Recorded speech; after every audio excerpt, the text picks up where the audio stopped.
The verdicts came after 4 days of deliberations. That's right. Joining us to discuss this case now is News 8 legal analyst Wendy Patrick. Wendy, welcome to the fore today. A lot developing with the verdict. You could see Kyle Rittenhouse very emotional after that verdict was handed down. We just heard from people there and what they had expected. Some of them say they expected this not guilty verdict. What about legal analysts following the case closely? What did you guys expect?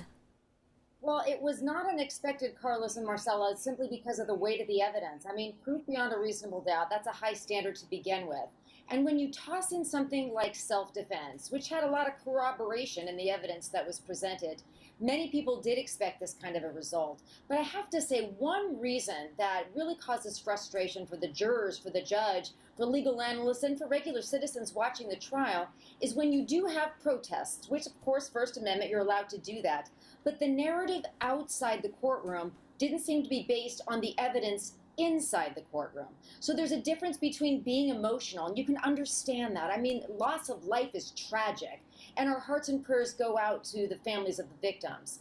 But the jury wasn't guided by emotion, they were guided by evidence. And so there's a difference between overheated rhetoric, emotional understandably, but dispassionate deliberation carried the day. They were out 3.5 days, as you point out. If you're a lawyer, silence is not golden when you have a jury out. So you try to deduce what's happening by the evidence they ask to see. Not only did they ask for the law multiple times, they asked for the best evidence in this case, which was the videotape. And after 3.5 days, they came to a unanimous verdict that we have to respect. So does that mean we're creating a statutory space where people can inject themselves into volatile situations without training, without the proper temperament perhaps, while heavily armed, and that there's no repercussions when people end up dead? Well, no, not at all. Quite the opposite. And that is why there's such clear laws on the books. Now, clear, I know many people that have been on juries are saying law's never clear. But there are laws on the books that not only provide for self-defense, but also, remember, the prosecutor scored a big win in this case by convincing the judge to give that instruction on provocation. In other words, Carlos, you can't do that. You can't go into a crowd and provoke violence and then invoke self-defense. It doesn't work that way. That is no doubt what kept this jury out for 3.5 days, trying to go back over that videotape, going over Kyle Rittenhouse's testimony to decide whether or not he was a vigilante or he was a villain. That's why these dueling narratives that played out in the courtroom are what those jurors had to work with. You said the prosecution had a big win. Do you feel they did its job? Did the prosecution do its job?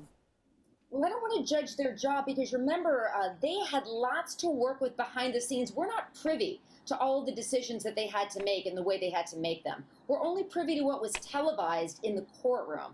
And based on what was televised in the courtroom, on both sides of the aisle, you heard the arguments and you heard the very persuasive arguments both made to that judge. We saw the weight of the evidence, and to keep a jury out for 3.5 days, I mean, anybody that's gone to trial, anybody that's sat on a jury knows that that means they were working. And that's a win in some cases for both sides, that they had enough evidence on both sides of the aisle to make sure that the jury had everything they needed to do the job we expect them to do.